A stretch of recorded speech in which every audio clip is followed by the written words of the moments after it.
Assalamualaikum warahmatullahi wabarakatuh. Jumpa lagi dengan Ibu Rahmi Fitri SPD dari Satu Tengah Datar ya. Oke Ananda, kali ini kita akan mempelajari pengetahuan dasar geografi part 2, yaitu kita kali ini membahas mengenai pendekatan dan prinsip geografi.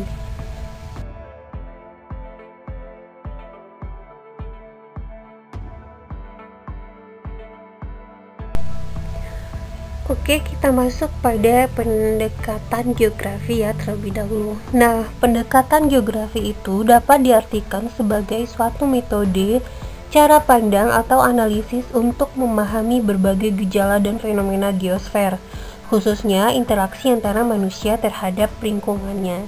Jadi, pendekatan itu adalah metode atau cara pandang dalam mengkaji geografi itu.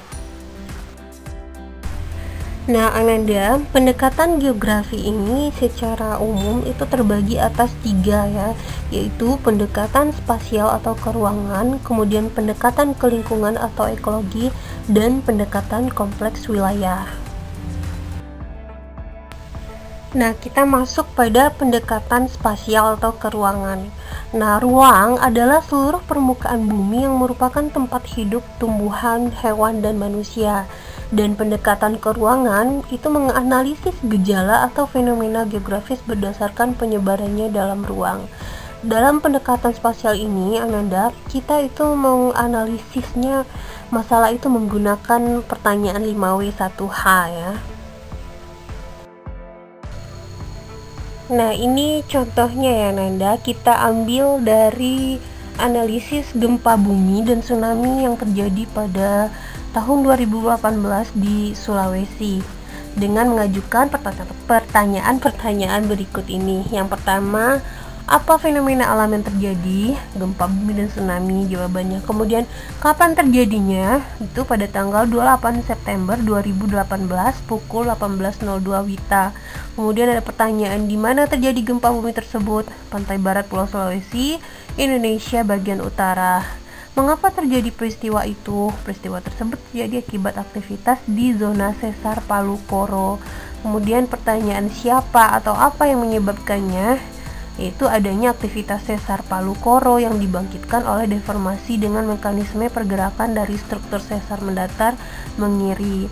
Lalu pertanyaan terakhir, bagaimana atau how ya gempa bumi, tsunami, dan likuifaksi itu dapat terjadi? Itu karena Indonesia berada di wilayah cincin api Pasifik, Ring of Fire, tapal kuda, sehingga Indonesia itu sering mengalami gempa bumi, letusan gunung api, kemudian juga kemungkinan tsunami. Oke, ini gambar dari penjawaban pertanyaan 5W1H yang barusan ya, itu posisi Palu yang berada di wilayah Ring of Fire atau cincin api. Jadi dari pendekatan keruangan atau spasial ini kita dapat mengetahui fenomena yang terjadi gitu. Nah, lanjut kita masuk pendekatan ke lingkungan atau ekologi, yaitu pendekatan yang kedua, di mana pendekatan ekologi ini didasarkan pada salah satu prinsip yaitu interrelasi atau hubungan timbal balik antara makhluk hidup dengan lingkungannya. Nah, analisis lingkungan atau ekologi ini dia menelaah gejala, interaksi dan interrelasi antara komponen fisikal atau alamiah dengan non-fisik atau sosial. Contohnya apa? Contohnya seperti ini ya. Misalnya masalah banjir di Jakarta. Nah, untuk mempelajari banjir dengan pendekatan ke lingkungan, selain kita identifikasi kondisi fisik lokasi banjirnya, kita juga harus mengidentifikasi gagasan atau perilaku masyarakat setempat dalam mengelola alam di lokasi tersebut. Nah, misalnya Jakarta nih, Jakarta itu kan rawan sekali banjir. Itu bisa jadi karena kondisi wilayahnya atau kondisi fisik alamnya yang memang berada di dataran rendah dan mendekati laut ya, sehingga potensi banjir itu sangat besar sekali. Dan perilaku masyarakat mempengaruhinya apa? Yaitu membuang sampah sembarangan, sehingga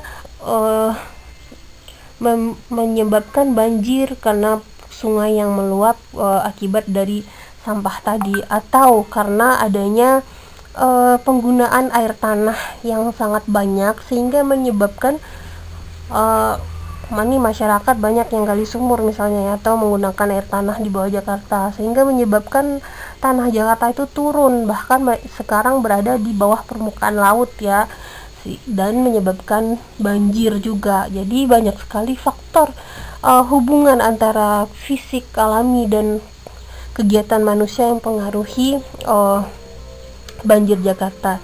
Nah, ini kita dapat analisa dengan pendekatan ke lingkungan atau ekologi. Lanjut, kita masuk pendekatan kompleks wilayah, itu pendekatan yang ketiga. Nah, ini perpaduan antara kedua pendekatan sebelumnya, yaitu pendekatan ke ruangan atau spasial dengan pendekatan ke lingkungan atau ekologi. Nah, gabungan dari kedua itu kita sebut dengan pendekatan kompleks wilayah. Nah, pada pendekatan atau analisis ini, dia menekankan pengertian dari areal differentiation atau perbedaan area, di mana adanya perbedaan karakteristik tiap-tiap wilayah. Nah, perbedaan ini mendorong suatu wilayah dapat berinteraksi dengan wilayah lainnya. Nah, ini contoh untuk pendekatan kompleks wilayah ya. Nah, misalnya ada pembangunan yang dilakukan di daerah hulu sungai yang akan menyebabkan banjir di daerah hilir sungai apabila tidak dilakukan perencanaan yang baik. Nah, selain melihat aspek fisik, kita juga perlu memperhatikan aspek kegiatan manusia di sekitar bagian hulu dan hilir yang dapat menyebabkan banjir. Dari contoh ini, jelas sekali kan penyebaran fenomena dalam ruang atau pendekatan ke ruangan, yaitu tadi lokasi hulu dan hilirnya, dan interaksi manusia dengan lingkungannya, pendekatan ekologi, yaitu aktivitas manusia di hulu dan hilir. Jadi, gabungan kedua ini itu pendekatan kompleks wilayah. Ya, paham ya Nanda? Kita masuk prinsip geografi. Nah, prinsip geografi itu adalah dasar pemikiran tentang berbagai gejala yang ada di bumi dan alam semesta, meliputi persebaran, interelasi, deskripsi, dan korologi.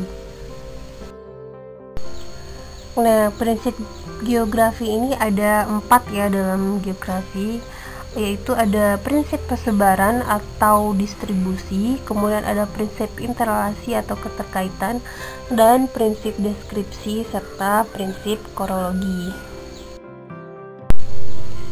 Kita masuk pada prinsip persebaran terlebih dahulu ya Nanda, atau bisa juga disebut prinsip distribusi. Nah, ini sama saja. Itu maksudnya adalah prinsip geografi yang berkenaan dengan persebaran gejala di permukaan bumi yang cenderung tersebar tidak merata. Nah, gambar di sini ini merupakan gambar peta rawan bencana Indonesia tahun 1815 sampai 2012 ya.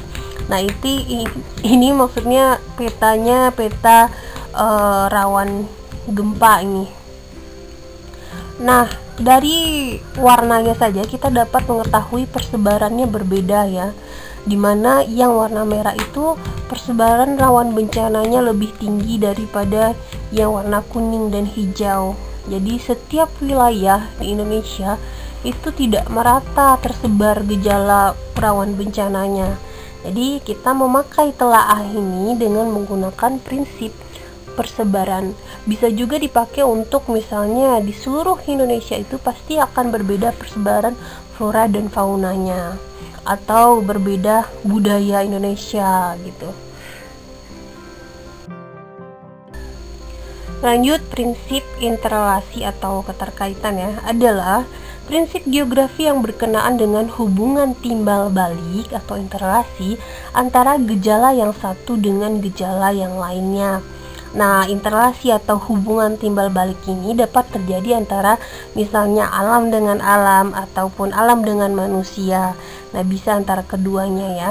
Contoh dari prinsip ini misalnya kita mengkaji fenomena banjir yang terjadi akibat penebangan hutan di wilayah hulu atau kekeringan yang berkepanjangan sebagai dampak adanya La Nina. Nah, banjir ini hubungan timbal baliknya itu antara alam dengan alam, yaitu banjir terjadi karena penebangan hutan, alam dengan manusia ya, manusia menebang hutan, kemudian terjadi penggundulan bukit dan tidak bisa menahan air sehingga banyak membawa air ke daerah hilir. Kemudian kekeringan, nah ini baru alam dengan alam. Kekeringan itu alam itu berkepanjangan terjadi itu akibat lanina. Nah, lanina ini juga alam. Jadi kalau banjir dengan penebangan hutan itu hubungan timbal balik alam manusia. Kalau kekeringan alam dengan alam ya, karena adanya lanina. Oke, paham ya Nanda? Lanjut, prinsip yang ketiga ada prinsip deskripsi, yaitu prinsip geografi yang berkenaan dengan pemaparan atau penjelasan deskripsi suatu gejala di permukaan bumi, baik melalui tulisan, tabel, diagram, peta, atau video. Nah, misalnya seperti wabah yang terjadi saat ini ya, pandemi COVID-19, itu kita dapat melihat grafik perkembangannya di website COVID-19 ya. Nah, ini dia contoh dari prinsip deskripsi, yaitu menggambarkan atau memaparkan. Kalau kita ambil kasus aktif, sembuh, dan meninggal per provinsi ya, ini data update 1 Agustus 2021. Di sini kita dapat lihat setiap provinsi itu kasusnya pada grafik yang berwarna merah itu kasus aktif, kemudian yang sembuh pada grafik yang berwarna hijau, dan kumulatif atau penjumlahan secara umum kasus meninggal ya per provinsi pada grafik yang berwarna hitam ini. Nah, ini merupakan prinsip deskripsi dalam geografi karena menghadirkan data ya berupa grafik, tulisan, peta juga bisa gitu. Nah, itu prinsip deskripsi. Oke, kita lanjut ke prinsip terakhir, yaitu prinsip korologi. Nah, prinsip ini menganut keterpaduan atau antara ketiga prinsip sebelumnya. Berarti penggabungan ya dari ketiga prinsip, dari prinsip persebaran, interrelasi, dan deskripsi. Nah, disatukan itu dia menjadi prinsip korologi, di mana kondisi wilayah akan memberikan ciri khas pada kesatuan gejala, fungsi, dan bentuk. Contoh dari prinsip korologi ini apa? Misalnya nih, dapat diketahui bahwa sering terjadinya longsor di zona selatan Jawa Barat. Nah, ini kan persebaran karena morfologinya yang berbukit-bukit. Nah, ini interrelasi kan. Selain itu mungkin juga dipengaruhi oleh aktivitas manusia yang membuka hutan untuk lahan pertanian atau memotong lereng untuk jalan. Nah, ini deskripsi. Jadi gabungan dari prinsip persebaran, interrelasi, deskripsi ini dia menjadi prinsip korologi. Oke, paham ya Ananda? Oke, kita masuk pada kesimpulan, yaitu pendekatan geografi ada 3. Itu pendekatan spasial atau keruangan, kedua pendekatan ke lingkungan atau ekologi, dan ketiga pendekatan kompleks wilayah. Dan prinsip geografi ada 4, yaitu prinsip persebaran distribusi yang membahas tentang persebaran fenomena geografi. Kemudian kedua prinsip interrelasi atau keterkaitan, yaitu membahas pola hubungan atau keterkaitan antar fenomena yang terjadi di permukaan bumi. Lalu yang ketiga prinsip deskripsi, yaitu penjelasan fenomena yang ada di bumi. Lalu terakhir prinsip korologi, yaitu menyatakan kondisi suatu wilayah atau perpaduan dari prinsip distribusi, interrelasi, dan deskripsi.